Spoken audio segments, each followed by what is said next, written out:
everybody, happy Sunday. I hope that wherever you are and whatever you are doing, you are safe and you are with someone you care about who also cares about you. It's the weekend again. I cannot believe it. It feels like the weeks are just running into one another, and I don't know if it's my age or if it's just that I'm really super busy doing loads of different things, but it feels like literally only a day or two ago that I was standing here filming last week's Sunday Musing and giving you the chicken and garden update. But it's definitely been a week. In fact, it's been a little bit more than a week because I filmed last Sunday's chicken and garden update on a Tuesday and today is a Wednesday. So I've had literally a week and a day, but it still feels like time is just speeding up. And I don't know if it's the news cycle or if it's the fact that we've been super busy at the channel. While we haven't been doing a lot of content creation, in addition to what we normally would, we've had a press car this week, we've got another press car next week. We've had 3 or 4 videos that haven't been finished for various reasons. We've had a bit of equipment failure this week that we've had to deal with. So I've not been in the studio much. And I'm already going, I need to start working on 10. And it's coming up on 4 p.m. on Wednesday and I haven't started yet, which is a very, very bad sign. If you don't know, 10 normally takes about 1/2 of my week to produce because it's such a big show and it's one that I do on my own. Nobody else on the team does that. Anyway, other than Erin, she does the thumbnails, obviously. And our DP helps with the static images, but the scripting and the green screening and the editing it all together, that is me at the end of the day. But that's not what I'm here to talk to you about today. I am here to talk to you about the topic of the day, and that is, has an EV changed the way you drive? I have obviously been driving an EV for a really long time. I've talked about this on the channel before. I am coming up, I think, 19 years. I've been driving electric vehicles now for 19 years, and I've only been driving for about 25, 26 years. So the majority of my time as a driver has been of electric vehicles. And I think as a consequence, it has influenced how I drive quite dramatically. I know that I am more likely to look further ahead than I think I might had I spent more time driving internal combustion engine vehicles. I tend to look ahead and predict when lights are going to change, and I will coast a lot more than I think a lot of other people who drive EVs do.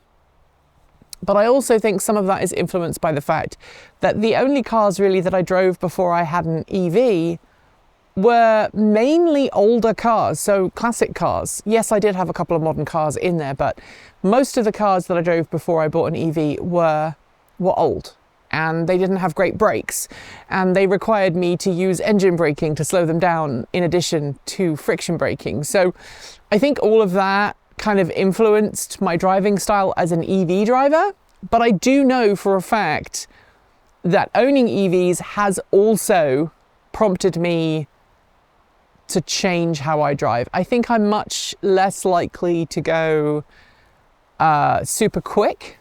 I'm much less likely to look at a route and go, oh, I'll take the most direct route because that's going to be faster. I kind of go, is this route going to be quicker? Are there any things like mountains I need to worry about? So my route planning definitely has been influenced by EV ownership. And I know that that has changed how I drive. But I also know some people don't change their driving style because they have an EV. I know people who hate regen on liftoff. In fact, my wife hates it. She turns it off and she uses the brake pedal to slow down and the go pedal to go.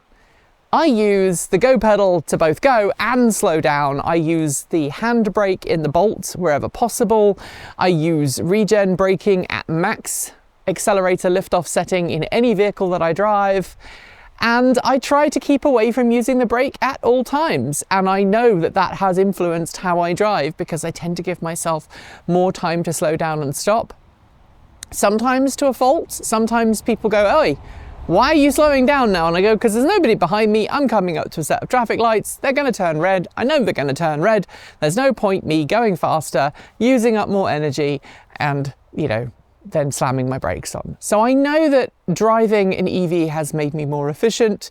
I once won an energy efficiency competition in the Arctic Circle with Robert Llewellyn, which was fun.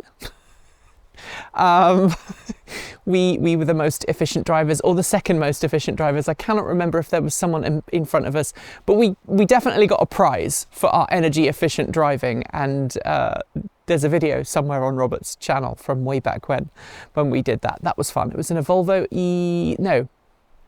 C30 electric. Anyway, maybe EV driving or EV ownership has influenced your driving style in a different way. Maybe you are more cognizant of tyre pressures than you used to be. Maybe you are more cognizant of additional weight. Maybe you are more careful about your route planning, as I noted. Or maybe you just are more chill as a driver. I know for a fact that I am more chill behind an EV than I am behind the wheel of an ICE car. I tend to be a little bit more laid back. I tend to just get there when I get there, and I'm totally happy about that. But I'm curious, if I get behind the wheel of a sporty EV, I'm not going to lie, I give it beans, because I am a bit of an adrenaline junkie, and so I want to give it beans. But then I think I also tend to pick cars that are easy to drive at a sensible speed. I tend not to pick cars for myself as my own vehicles that are, heavily performance oriented, because I know that I would lose my license because I would speed. And so I have to remind myself on a regular basis not to. I know that riding an electric motorbike has also changed how I ride motorbikes in general. Same thing as for the car. I tend to be a little bit more gradual. I tend to be focused on smoothness, on getting as much energy out of the corners as possible. And I think it's made me a better biker as well. As a side note, I know that riding a motorbike has made me a better driver. There are things that I now do as a driver that I never used to do until I passed my motorcycle test. So I've been riding motorbikes for 20 years, but I've been driving cars longer, right? So I think I got my motorcycle license in 2005, 2006-ish.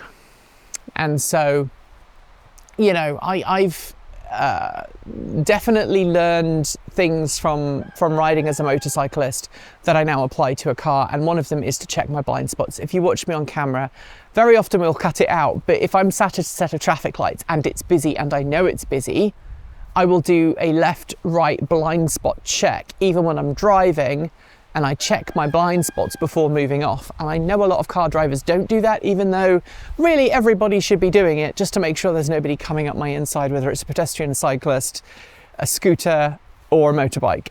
I just do it. It makes me feel safer. I do it on the bike instinctively, because that's what I'm trained. That was what I was trained to do on the bike.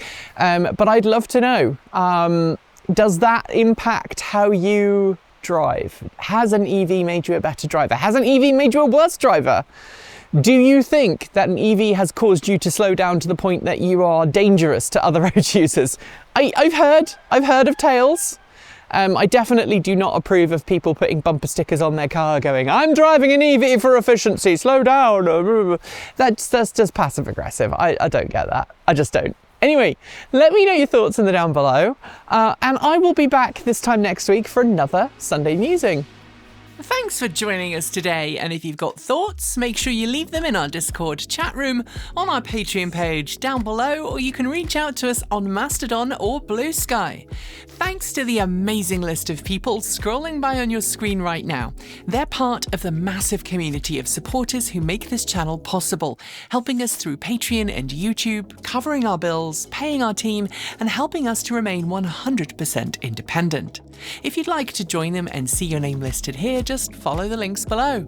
We've got options available across a wide range of different price points, starting from just $1.50 US a month. A massive welcome to our newest supporters: Bass, Mind Sturmer, Dan Morton, DX Watt, There's Jer, Magnetar Employer, Ron THX1138, Jonas V, John Leonard, Joe Weekend Dog Dad, Ayalfini, David Hardin, Enzoticus, Ed Runyon, Beth S., Mitch Rassner, Brad Crusshorn, Leighton, Dennis, Stephen Beetle, Albert Beatty, Peterson, Ja, Todd Fraser, Rick B., Paul, Andrew Deet, Tim Benford, John Salmons, Sag Gibson, JTPDX, Tyler Walker, Gary Dean Mercer Clark, Roboman410, and John Galley. To join the list and get your shout out, become a paid Patreon member for your moment of fame, and you can even give membership to someone else. If you'd like to support us with a one-off donation, you'll find links below to make Ko-fi and Bitcoin donations, and we even have an old-fashioned PO box that you can reach us at the time being, address also below. You'll also find links to our swag store, and if you are someone who has to shop on Amazon, please consider using our affiliate link so we get the commission, not Jeff Bezos. So we can continue to focus on making our content even better and reduce creator burnout. We're being a little freer with our release days this year, but plan on dropping new content every Tuesday, Thursday and Saturday on our main channel, plus something on Sunday over on Transport Evolved Take 2. If you want more, the algorithm that hates us thinks you should watch this video, but this one is one of our favourites. Be awesome, be kind, be intentional, and don't forget to resist. Keep evolving.